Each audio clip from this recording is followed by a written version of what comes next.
Hello everybody, how are you doing today? I hope you're doing well and I hope you have a nice drink, a coffee or a tea beside you, because we have a very special show today. We recently hit 5,000 subscribers on the YouTube channel and I am so grateful. I'm so grateful and thankful for you being here. Thank you for watching and thank you for reading along. The fact that we have so many people deep reading the great books with this much curiosity and passion and love, it blows me away. So thank you so much, thank you for being here. I put the call out for your questions as we were approaching 5k and I received an avalanche. So let's get into it. Let's start off with a question from Casey who asks, in terms of bigger works of literature, War and Peace, Middlemarch, etc., would you recommend a paperback or a hardback? Well, it really depends what your aim with reading is. I don't think there's a one-size-fits-all answer to this. I like both mediums. I like paperback, I love hardback too. If you want to do marginalia, then a paperback is absolutely superior to that. I still, even though I'm a huge advocate for scribbling on one's books, I'm still really hesitant to do that with hardbacks unless they're secondhand. Hardbacks are kind of like display volumes to me. They're volumes that I want to keep neat and pristine, whereas the paperbacks, I give them a good beating, they're dog-eared, I rip pages, I scribble all over them, and they really become part of me, like an extension of myself. They're really intimate artifacts by the time I'm done with them. So it really depends what you want from the book. It also depends. With a really big book, it can be unwieldy no matter what you do, whether you pick a paperback or a hardback. The main problem I have with current publishing trends is the fact that most books, regardless of size, are put into one volume. Now there are some popular exceptions. Proust is almost never put into one volume, though there are editions. War and Peace is often broken up by some people, but some people have one volume of War and Peace. I have the Penguin paperback volume of Samuel Richardson's Clarissa, which is huge.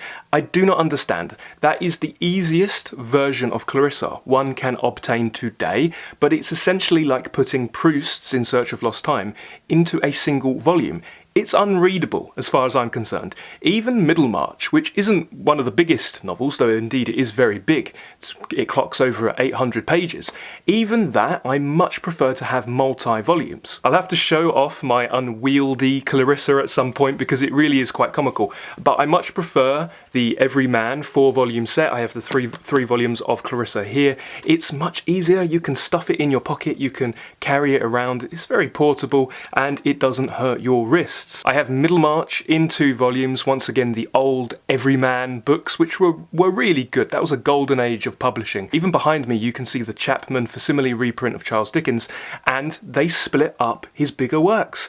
Bleak House is in 2 volumes. The Pickwick Papers is in 2 volumes. My War and Peace is in 3 volumes, but the thing that I like to do is to collect multiple versions of the same book. Now this is something that I potentially wouldn't have been able to comprehend many years ago, back when I was reading books just to tick them off a list. But now, if I fall in love with a book, or if I want to really live in the cosmos that the writer has created, I get multiple versions. If the book wasn't originally written in English, I'll get multiple translations, but I have countless translations of books like Anna Karenina, Les Miserables, indeed Don Quixote. Any book that has become my favourite and that I want to really get a strong and intimate knowledge of, I'll get multiple volumes. So that doesn't give you a direct answer to your question. My answer essentially is to align your choice of book edition with your aims with the book, what you seek to get out of it. If I had to be definitive though and give you one answer, I would say more often than not plump for a nice paperback with lots of space in the margins so that you can write on your books. If one can get over that initial hurdle of feeling like they're blaspheming by marking their books,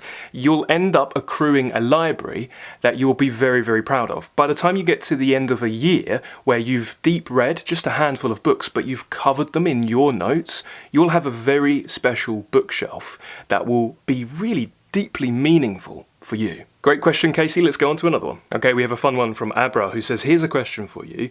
You can take only one book for a long journey. You have 2 options, a short story collection or a novel. Which will you choose and why? Well, I've been on a lot of long journeys relatively recently as I've been trying to find a new house, a new place to live, so it's required a lot of long journeys up the country where I have taken advantage of reading and listening to audiobooks. I'm leaning towards taking a really big novel. For example, In Search of Lost Time by Proust, Moby Dick by Herman Melville, Samuel Richardson's Clarissa, something you can get really lost in. Now, I'm a huge proponent for reading little and often, bit by bit. I love following serialized publication schedules. I like reading over the long term because there's something really rewarding about bringing lived experience to the work. And if you stretch out your reading and slow down the pace, you bring more contact points to your books, more sleep cycles. So you think about the book more and it takes on a deeper meaning, a deeper resonance for you. Having said that though, there's a really nice experience to be had for those readers who wish to immerse themselves in a long book. Now, there are many courses, graduate courses for example, that will aim to get the students reading through Proust or reading through Middlemarch in a semester. That's, in my opinion, that's too short to read those big books. Even Proust's brother, he said the only way you can read In Search of Lost Time, essentially I'm paraphrasing, he said that the only way you could read it is if you break your leg or fall ill. But having said that, if you have a train journey that takes 8 to 10 hours and you fully immerse yourself in something like Proust's Search, it's a really interesting experience. When you come off of that train, blinking and stumbling into the daylight, you realise that the world around you is less vivid than the world Proust has created. So it's a disorienting experience, but it's a rewarding one, and one that every reader should indulge in from time to time. So I would almost certainly choose a very long novel, but hey, I could very well be in the mood for one of my favourite short story collections. I'm always rereading Ivan Turgenev's Sportsman's Notebook. That is good. That's a good volume of stories right there. And there's something really nice about dipping into a story, waiting a little bit, thinking about it, revisiting your favourite passage, and then going on to another one. There are a great number of writers who benefit from having their short stories eaten like oysters. I believe Colin Wilson said this about Guy de Maupassant. You don't just read one story by Guy de Maupassant at a time. You shuck them back and you take them in as a whole. So, wonderful question. Thank you very much. What would you choose? We have a great question here from Farhad who says, how and why should I go about reading the Bible as literature? Tremendous question. Let's address the how first. My favourite method for reading and appreciating the Bible, and I assume you may be talking about the Geneva or the King James version of the Bible, how to read that as high literature, because it very much is. My favourite method is to leverage other books or leverage the books that you're currently reading, and if those books have biblical allusions and references, to follow those biblical rabbit holes. You'll end up doing two things. One, increasing your awareness of the Bible, and two, explicating the book in front of you. We did this for Dostoevsky's Crime and Punishment. He refers to a lot of different Bible verses, most certainly the New Testament. And that's not a surprise, seeing as when Dostoevsky was hauled off to Siberia with his hands and feet bound, pretty much the only book he had consistent access to was the New Testament. When Marmeladov in Crime and Punishment says, "That which is hidden will be made manifest," he is alluding to biblical wisdom. Now, sometimes it's a little bit more overt. There's that scene with Sonia, and she's talking to Raskolnikov, and she's reading the story of Lazarus. Now, as you may or may not know, there are two main stories of Lazarus. Follow those rabbit holes and try to figure out what those characters are talking about and why Dostoevsky, for example, has thought that that passage in particular is the most resonant. And what happens when you do this over the course of reading many books is you gradually, but rather swiftly, enlarge your experience of the Bible. We're going to be doing this with Moby Dick and Blood Meridian, and indeed many more books in the book club.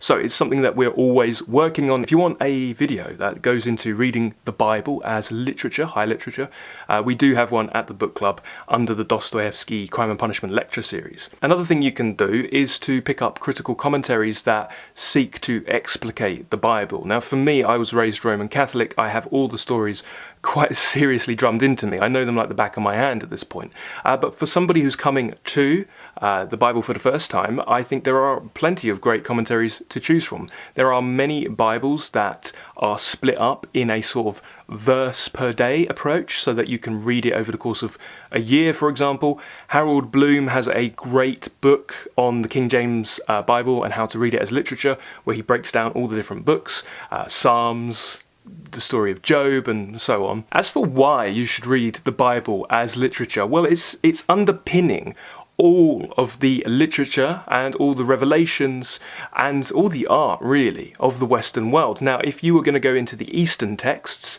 the spiritual wisdom literature you would be needing to understand would be different, okay? But in the West, it's the Bible that's underpinning it for the most part. The most influential texts in the Western tradition are those epics by Homer, the plays and sonnets of William Shakespeare, the Canterbury Tales by Geoffrey Chaucer, and the Bible, which is underpinning it all. Why do you need, or why should you attempt to appreciate the Bible as literature? Because firstly it is, and secondly it will lead to a greater understanding of everything else you read.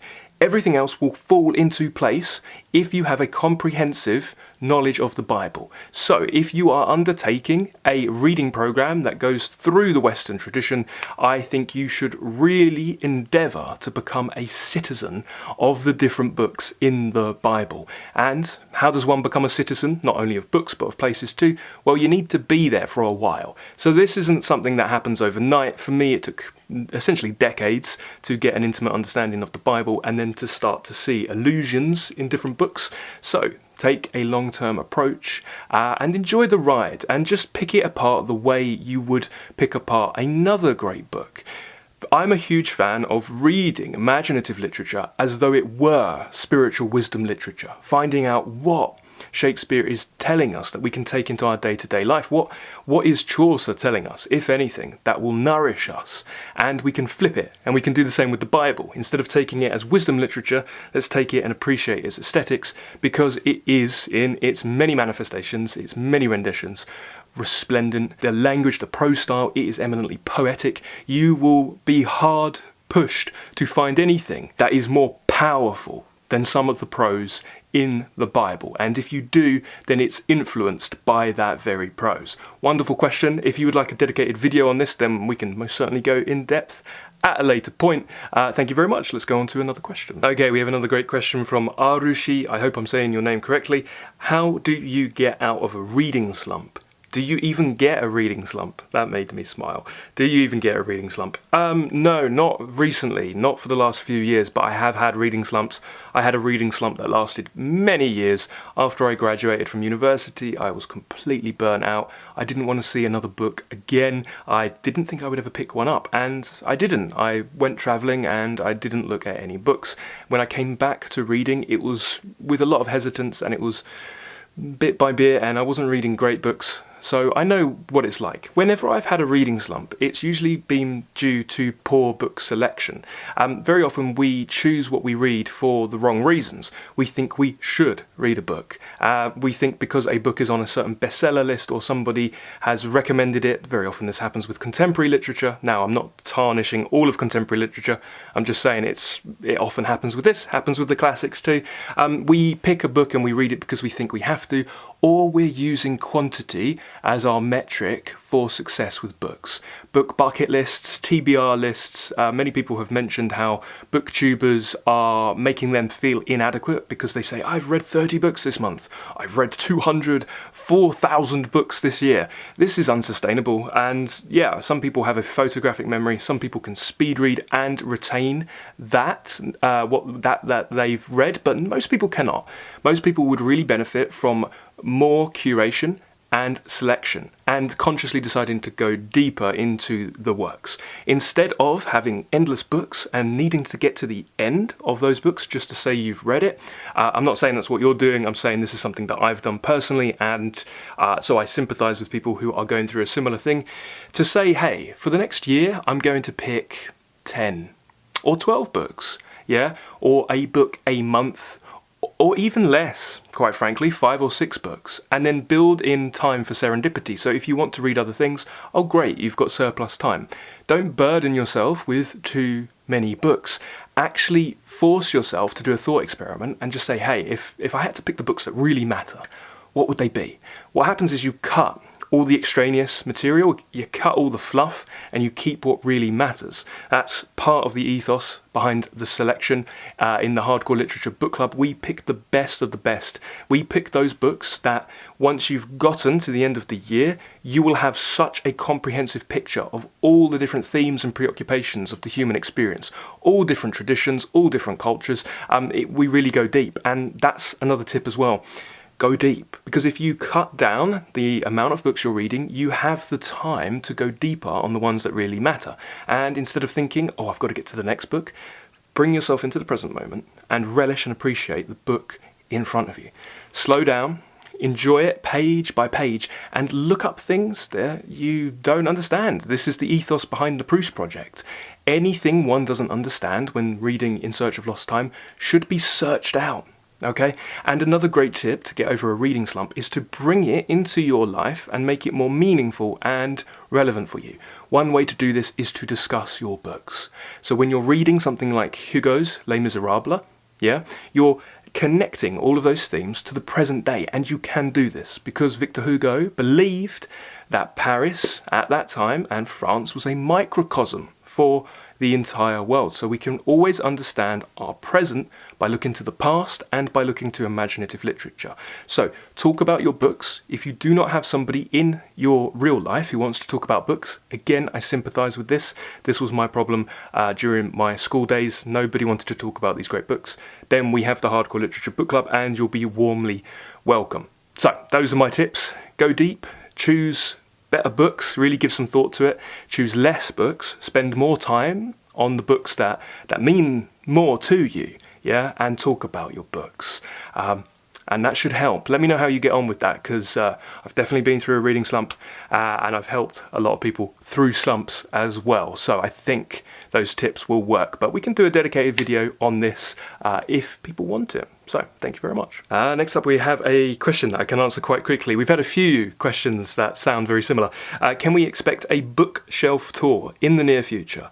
I think if I can be so brave, I speak for more than a few of us in saying that I'd love to see some of your favourite editions, collections and hidden gems that you've not gotten round to in fully fleshed out videos. Yeah, absolutely. And another question has been, will you do another bookstore tour? And this commenter went on to recommend some Chinese literature, so thank you so much for that. Yeah, absolutely. So I've been so busy with the book club. There is so much content coming out at the Hardcore Literature Book Club. It's really, really deep. The content is long form. There's lectures that range anywhere from 40 minutes a piece to 90 minutes. We've done probably a day's worth of content at least on Proust alone. We have Tolstoy, Dostoevsky. We're gearing up for George Eliot and Dickens. We've got a lot there. So that's where I've been spending my time and interacting with the great members there. But I have so much content that's going to be coming out on the YouTube. A lot of it's in editing and just needs to come out, and a lot of that is bookshelf related. A lot of that is showing you some of my favourite hidden gems in my collection, and we do have a lot more bookstore tours. I've been to some really good ones, some independent stores, bookstores recently, and I would love to show them to you. So there's more stuff on the way. I'm working hard, so we'll get it out, don't worry. So thank you for the interest. I really appreciate that. Got another great quick one from Michael. Do you like Cormac McCarthy's works? No, I don't. I love them. Cormac McCarthy is one of my favourite authors of all time. He's one of a handful that I feel really in simpatico with. To me, that means if I were able to achieve the high style of Cormac McCarthy, if I were so blessed with his aesthetic genius, I would like to think that my writing would look like his. As you may know, we are doing a deep dive lecture series into Blood Meridian and talking about American literature in the book club next year, actually not too far off at this point. So you'll see my love come out, and we'll have videos come out talking about McCarthy. I think he's wonderful. If you haven't read him already, there are many great novels to choose from, but I would highly recommend his masterpiece, Blood Meridian. But it's very, very difficult to stomach. I put the book down several times and had to try consciously to return to it, but it's worth it. It's very much worth it. So, do you like Cormac McCarthy? If so, let me know. If not, let me know why. I'm intrigued. And let's go on to the next question. Thank you, Michael. Okay, we've got a question from Tyrone. I'll try to keep this short because I know this could be a long one. And Tyrone asks, if you were 18, knowing what you know now, what would you do differently? Well, this most certainly could be an entire video, so if anybody's interested, please do let me know. I would preface this by saying the rather cliche thing, which is that regardless of all the mistakes one makes, if you're happy with where you have arrived and where you're currently going, then they don't matter. You wouldn't want to redo them. We are who we are today because of what we did along the way. So it's important to own that sort of thing. What would I do different though if I was 18? I would read more. Pre-25, your brain is still developing rapidly. Post-25, it's kind of done all of its development. So post-25, you need to crystallize your knowledge. It's all about bringing lived experience to what you've already learned, and that's why when we're older, things that we read or heard when we were younger suddenly make sense, and we think, how have I only just learned this? It's to do partly with crystallized intelligence. Now, pre-25, and certainly if you're 18, your brain is still forming. Okay, it's still developing quite drastically. So if you're looking to improve your fluid intelligence, you need to read and read and read. Put as much into your mind as you possibly can. If you think you're already reading a lot, I would say keep going. Read a little bit more. And it's kind of similar to our physical health as well. It's much easier to get in good shape and get healthy whilst we're young and then maintain it when we're older than to be working essentially against the clock and working to correct mistakes when we were younger. Take advantage of that youthful energy. The wonderful thing about being young is how much energy you have, and you don't realise until you've aged a little bit that your energy takes a dip. Now, the great thing about getting older is you have more direction and more focus, but you don't have the raw energy, okay? What should you be doing if you're 18? Firstly, try to be as patient as possible because a lot of things take time. I would tell my 18-year-old self to be more comfortable with this period of his life being a learning experience. Pick up skills. Skills are far superior to goals. The world is changing very, very rapidly. We can't even comprehend what it's going to look like in a year, let alone 3 or 4 or 5 years. So the idea of having 5-year goals is insane. What you should do is pick up a couple of skills, or at least a new skill each and every year, because those skills will build upon each other, and that will be the best thing you can do to invest in yourself. What are great skills? That's not for me to say, but in addition to a great exercise regime and reading lots of books, you might want to pick up a language. You might want to learn a new game, something like chess. You might want to learn a skill like editing. Video editing, for example, is a great skill to learn. You might want to learn how to write. Maybe you pick a certain avenue and you learn to write something specific. Each year, challenge yourself, pick a new challenge, and go for it, okay? That's what I would advise my 18-year-old self to do. I would also tell myself to not worry too much about what other people think. Most of the time we get it wrong anyway. We try to mind read and we think we know what people are thinking, but most of the time we don't. A lot of the time we're a bit too self-conscious of needing other people's approval, and actually it's absolutely fine to just pick a vocation, put your heart and soul into it, and if you are working hard and you're committing to improving, then it doesn't really matter what other people say. So I would probably tell my 18-year-old self not to worry too much about that and to have a little bit more confidence in himself. Great question. Like I said, I could probably go a lot deeper on that, so if people want a dedicated video, then please do let me know. And thank you, Tyrone. I appreciate it. Udit asks, could you please do a session on how to write a good college personal statement if you're interested in English literature? Udit, I have a free course that's available on Skillshare. I did it quite a few years ago, so I'm a bit younger, but my advice holds the same. There should also be a free PDF floating about somewhere that can tell you how to do that.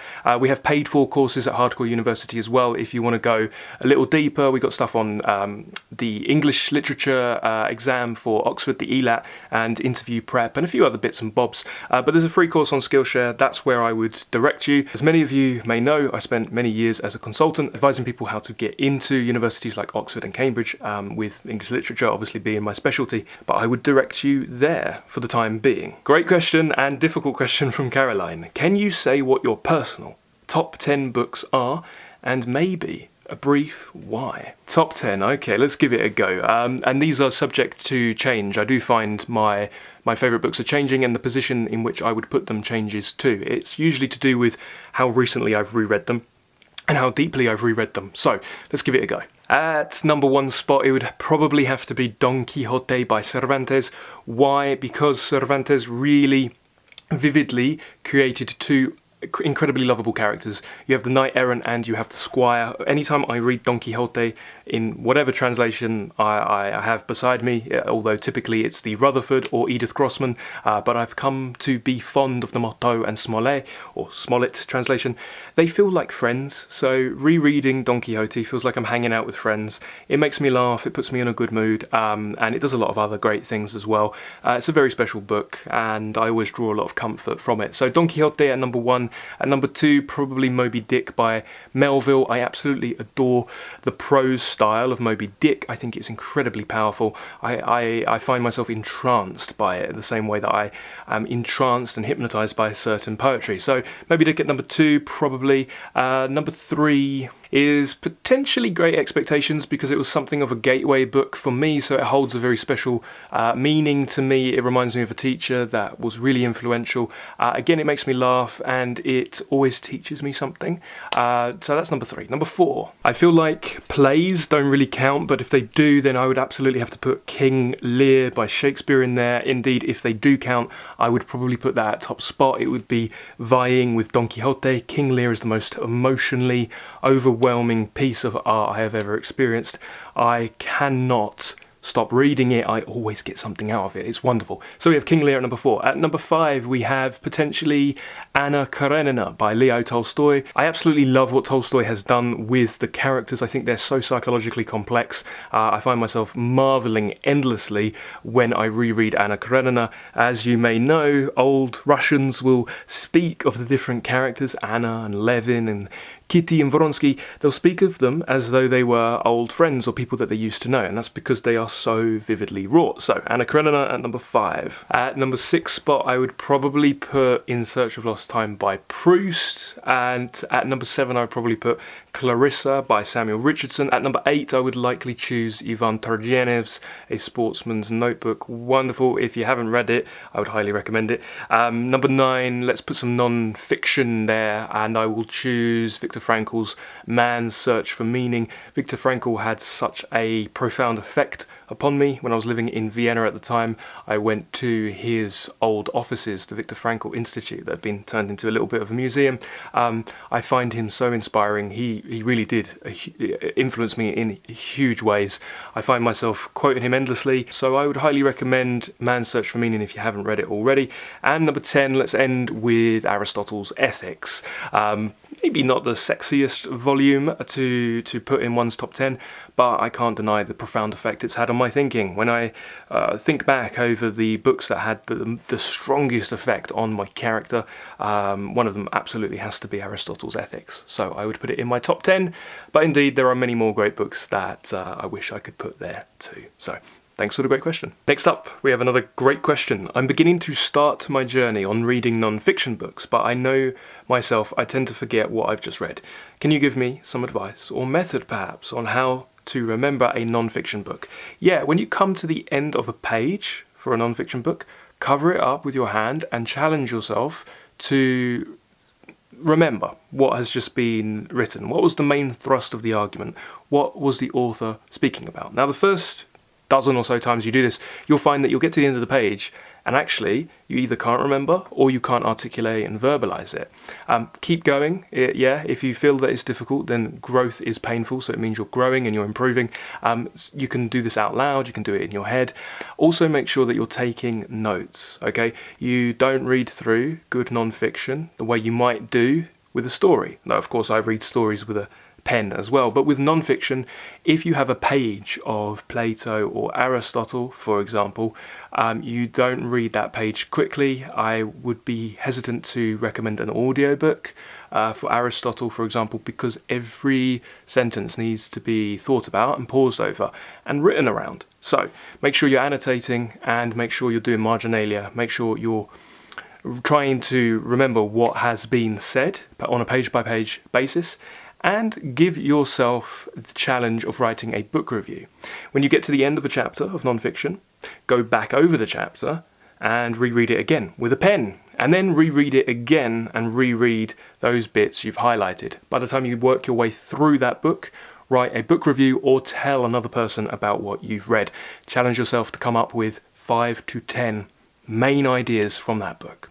Hope that helps. Next up, Can you recommend some good comprehensive books on literary theory? Yes. I'm just going to recommend a couple that are in my eyeline at the moment. I've got Terry Eagleton's The English Novel. If you're interested in the English novel, if you're interested in Dickens and Eliot and the Brontes and so forth, then that's a good one. I've got Harold Bloom here, The Anatomy of Influence. I would also recommend Auerbach's, though I'm getting the name wrong, I'm sure. Auerbach's Mimesis is difficult, so go slow with it, but that's really, really good. I would also recommend a book with a very daunting title, European Literature and the Latin Middle Ages by Ernst Robert Curtius. Again, very, very difficult and requires one to go very, very slow. There's also a publishing run, I believe called The New Critical Idiom, and they have little books that are on all the different facets of literature. There's narrative by Paul Cobley, I believe, but they have books on the Gothic specifically. They have books on different genres, different techniques, different eras and so forth. They're quite good. Cambridge Companions can be quite a good resource as well, so pick the area that you're interested in and go for a deep dive would be my recommendation. Okay, we got another question here. Yes, another one. Can I just pause to say thank you guys so much for asking all of these really rich and varied questions. I really appreciate it. The question is this: are blatant political messages in a novel, e.g. Sinclair's Jungle, a plus, a turn-off, or completely irrelevant so long as the book is well written? Does it depend on whether you agree with the messages? Interesting question with a lot of different avenues to go down, so apologies if I don't answer it as fully as I probably should.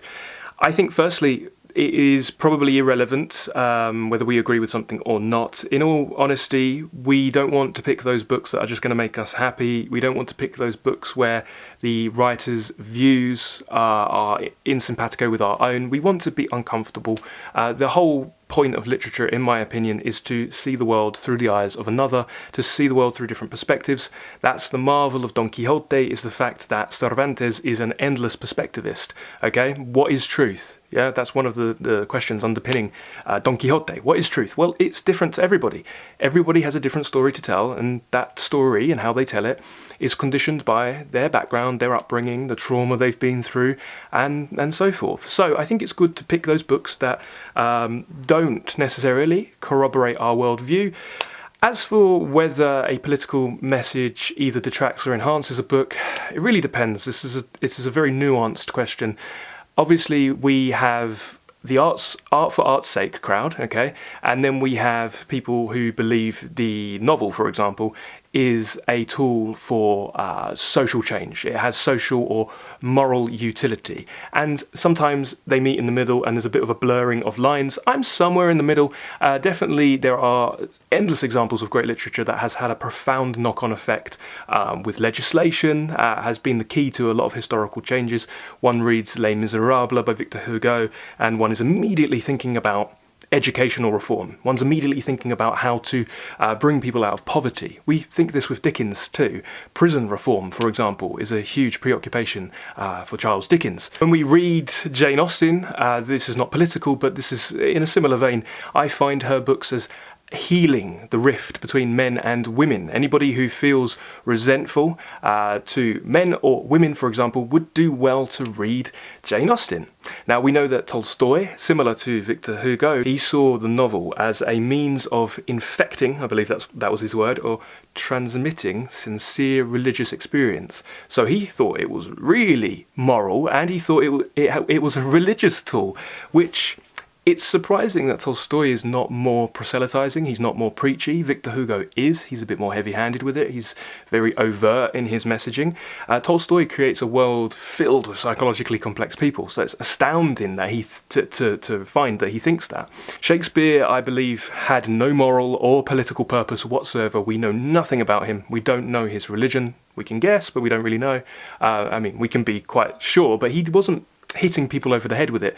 We don't know his politics, and he was very wise to keep that somewhat hidden, to keep that quiet, especially the time he was writing. We know that Ivan Turgenev's The Sportsman's Notebook had a real knock-on effect for the abolition of serfdom in Russia, particularly my favourite short story, The Live Relic or The Living Relic. I think that if a book is being written with its political messaging and agenda first and foremost, and then the story is subservient to that, hey, I'm sure it could work. It could still be an enjoyable piece, and it could be very provocative and persuasive, but I think most of the time that doesn't work. Now, if there are messages, or there is a conveying of the author's feelings on this, that, or the other, but it's all subservient to a wonderfully created world, character creation, and so forth, then I think very often that leads to a book that's more resonant and more enjoyable. One of the things that I find endlessly fascinating about these books is the time and the context in which they were written. I think they are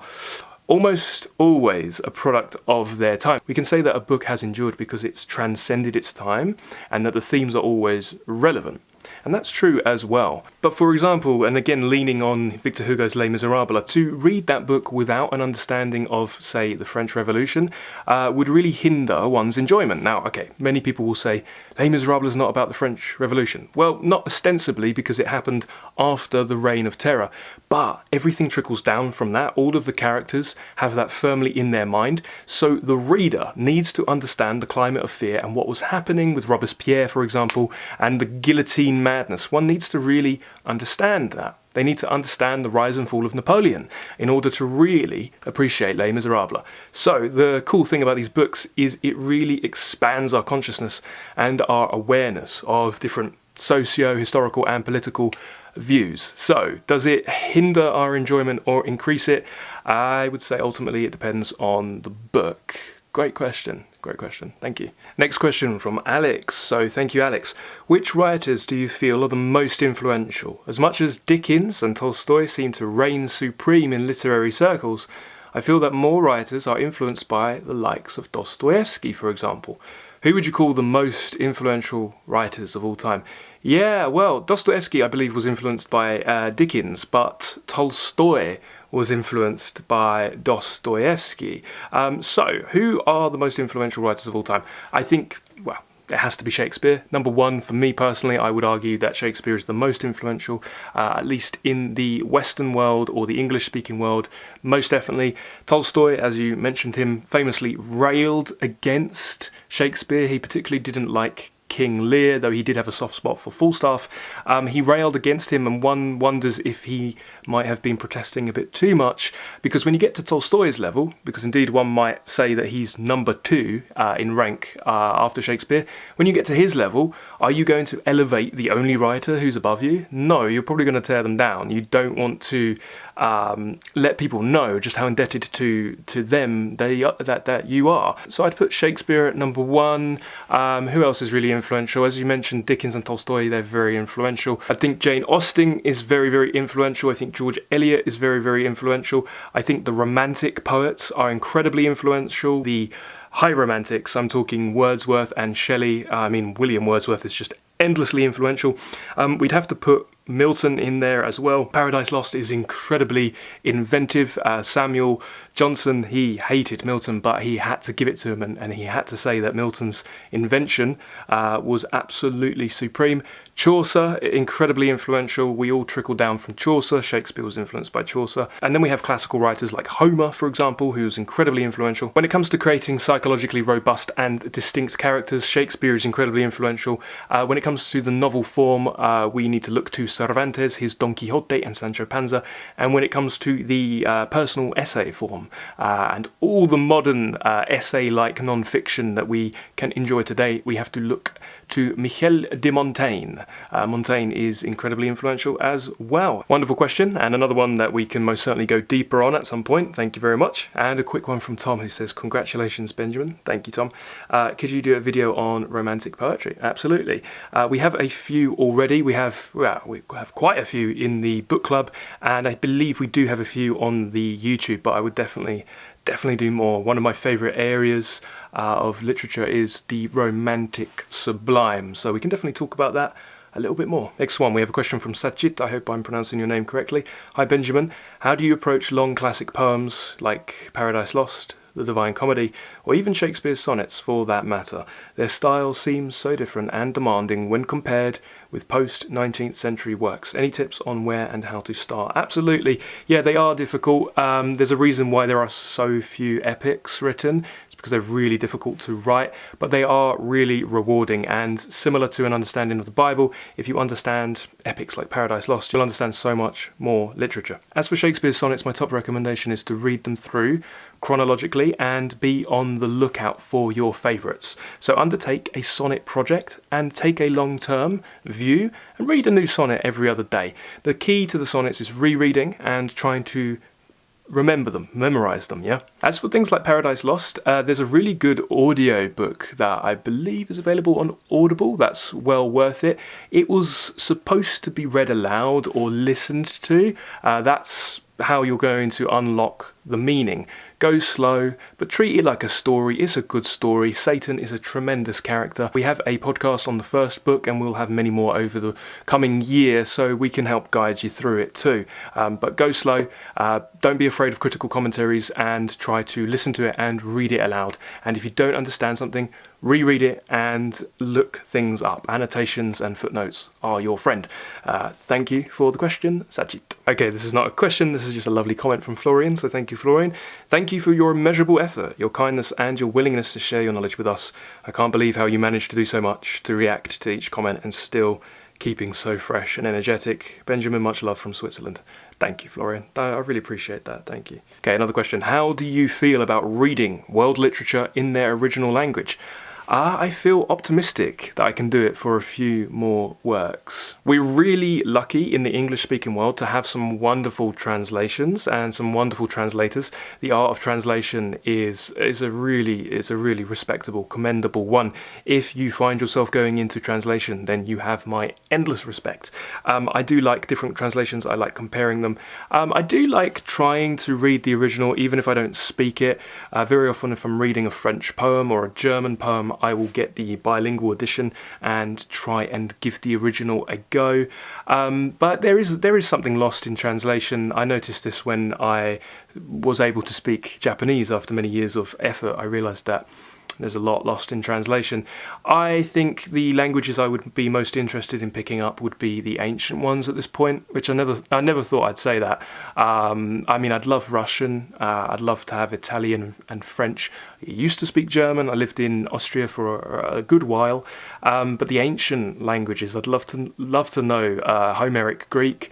I know that's a tall order because that's not the first style of Greek. One is typically taught. Latin, I did really well in my Latin GCSEs, so it shouldn't be too hard to return to. Hebrew would be wonderful. So yeah, I think if you can do it, or if you have the inclination to learn the language, then great, go for it, yeah. Okay, another great question. Love the podcast, Ben. It makes driving on long journeys on motorways less monotonous. Thank you. Well, I'm happy that I can keep you company on the long journeys. I've had a lot of long journeys myself recently, so I definitely know the value of having a good podcast or audiobook to come with you. My question. I want to get into reading Shakespeare, but I'm rather intimidated by it, mainly because it's always being considered as highbrow, and I feel perhaps I'm not smart enough to understand it. Where would be a good place to start for a novice like me? Thank you. Honestly, my top recommendation would be the Shakespeare's Masterpieces series that's coming out in the new year.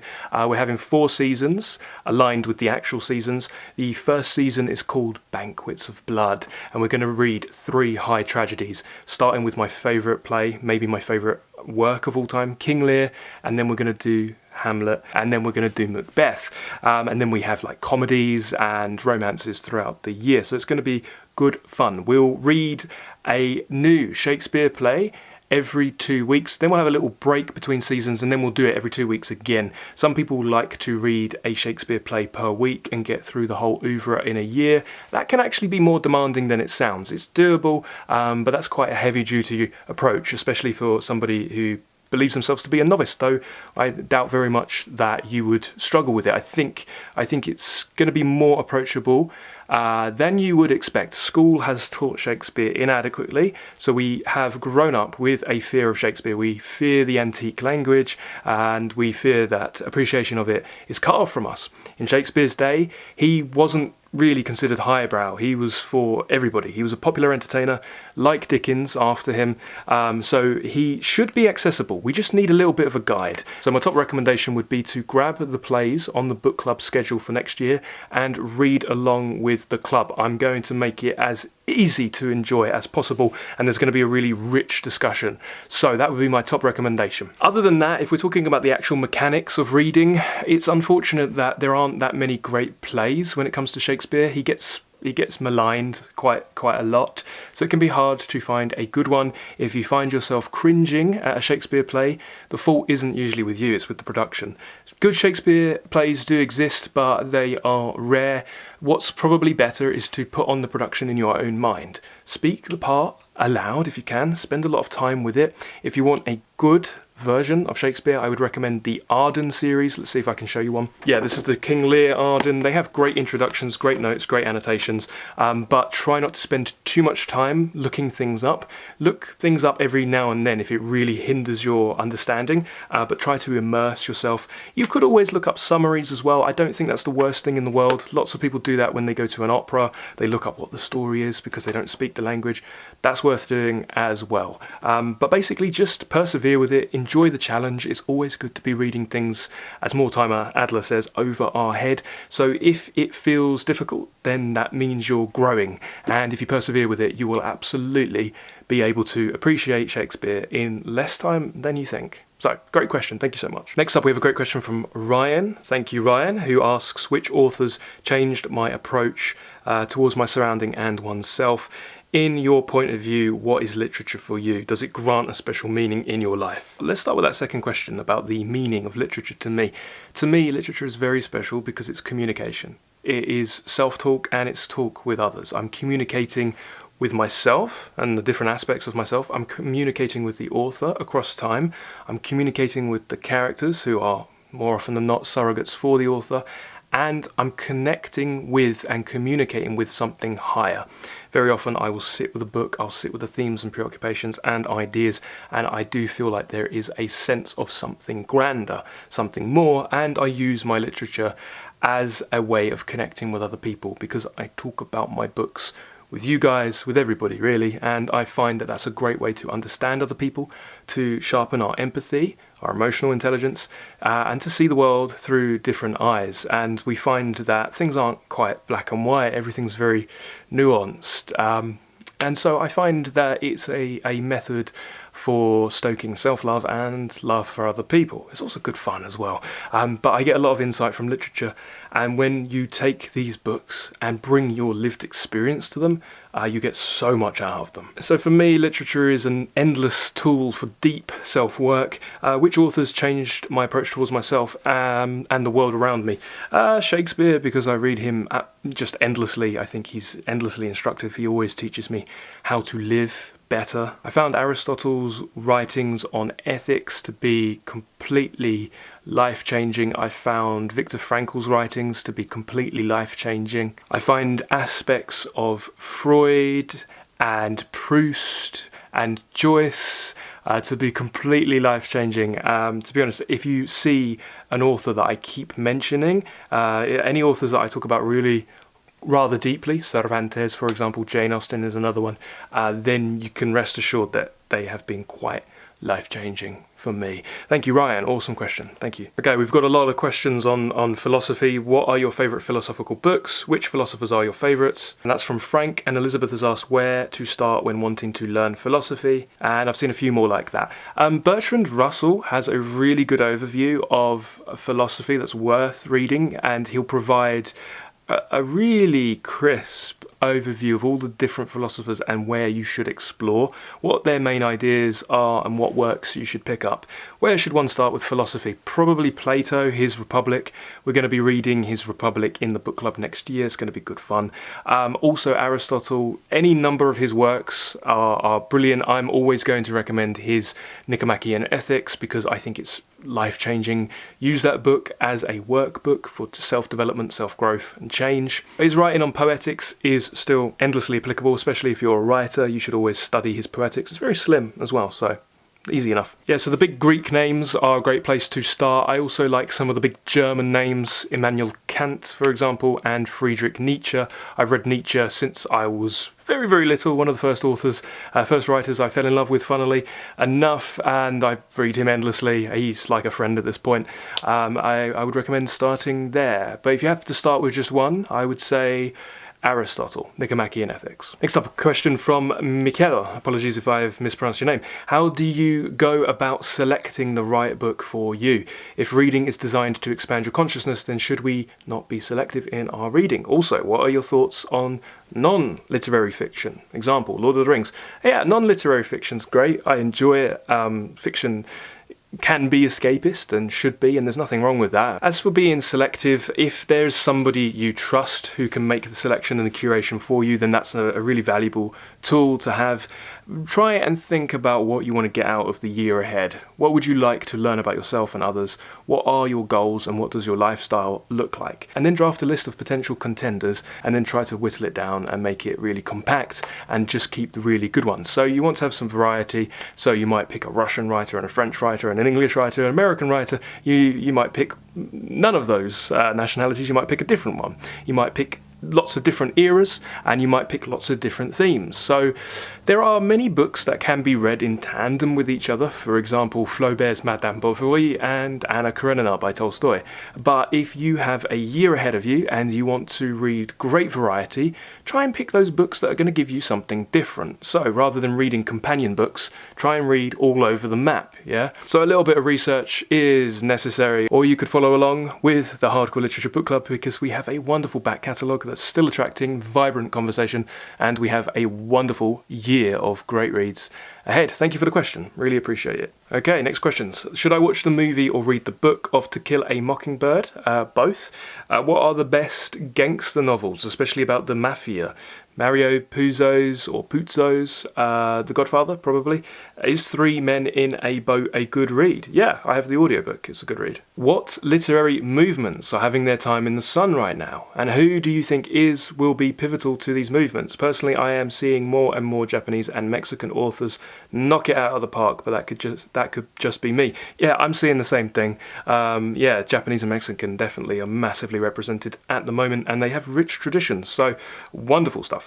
I find it difficult to predict, especially contemporary trends. I wouldn't really want to go on record as predicting anything. I've been quite good with the book prize winners, though. I usually predict them well. But to be honest, whilst I'm aware of what is going on in the world of contemporary fiction and literature, I don't read deeply in it. Every time I do, I always find myself drifting back to the classic staples. So I wouldn't want to make a prediction, but I completely agree with you about the Japanese and Mexican literature. Next question. I sometimes get this feeling that literature is an older and outdated form of media, and that time would be more effectively used consuming a more condensed form of the same narratives, as you could capture much the same feeling and message of the work.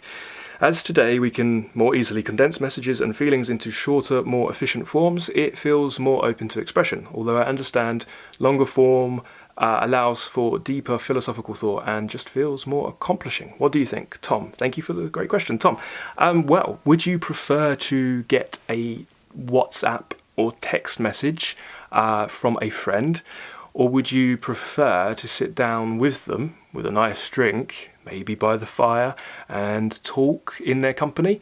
That might answer your question. I think sometimes you can't condense these messages. How could one condense, for example, Proust? When I first read Proust, I tried to speed read him. You can't really condense some of these great books because it's all in the relative clauses, it's all in the margins. The digressions and the throwaway comments are where the meaning is. You get rid of them and you get rid of the book. We had this debate with Les Miserables. It's like 1,200 pages, and many people say Hugo goes on too many digressions. The book could be 300 pages. It could, but for those who've read Les Miserables, would it be better for it? There's actually no right answer to this, and we will get answers that say yes and say no. And sometimes I'm leaning towards yes, sometimes I'm leaning towards no. But ultimately, a luxurious experience always has time underpinning it, okay? And the more luxurious an experience, the more time you can afford to give it. So those meals, for example, at Michelin star restaurants, not that I've been to many, that take place over many hours, have many courses, that are catalysts for great conversation, those are a luxurious experience, and it's rather different from, say, pub grub or fast food. So I think we miss out on a lot of the spirit of a book if we try to condense it, because of course there are summaries, there's Wikipedia, there's websites that do even more condensed summaries, but we miss out on something by not living it and really giving our care and attention and time to it. So yeah, that's my answer on that one. Thanks for the question, that's a good one. Jack says, I'd love to see how you annotate your books. I write in the margins as well, but I'd love to see how you do it. Any tips and tricks? Could you perhaps do a video on annotation, or show us some annotated pages from your copy of Anna Karenina or other great books? Thanks. Just discovered you and love your podcasts and videos. Thank you, Jack. Yeah, I can do that. I think I might have a video floating about that does that, but it might be outdated at this point.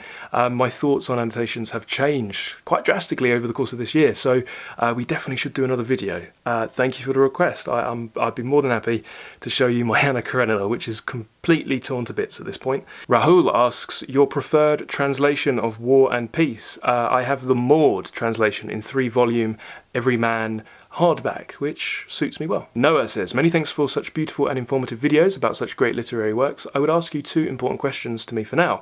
What writers do you recommend for EFL teachers, that's English as a foreign language, and learners to read for easier understanding and good style of writing? Yeah, I used to teach English as a foreign language. I actually have accreditations in it as a subject.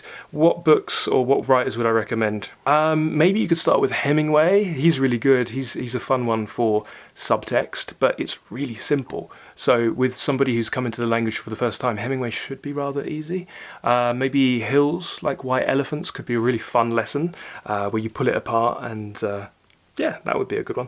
Number 2, are there special collections for very short stories to start with before getting into longer literary texts? Best regards. Yeah, there's collections on like flash fiction and that sort of thing. My favourite anthology is called That Glimpse of Time. It has 100 great short stories in it, although they're not super short. Some of them are really long. Depends how short you want it. One of my favourite short stories is Shirley Jackson's The Lottery, which is about 4 or 5 pages maybe not even that.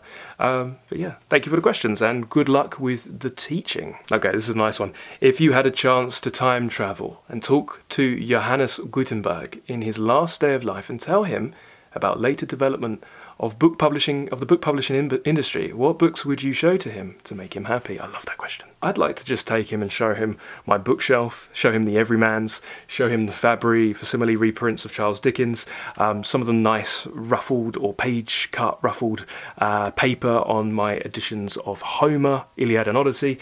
What else would I show him? I'd probably show him all the different versions of Shakespeare one could get, the complete collections, the Arden paperbacks, the different hardbacks and so on. Yeah, I'd probably just take him around my room and just show him the piles stacked up.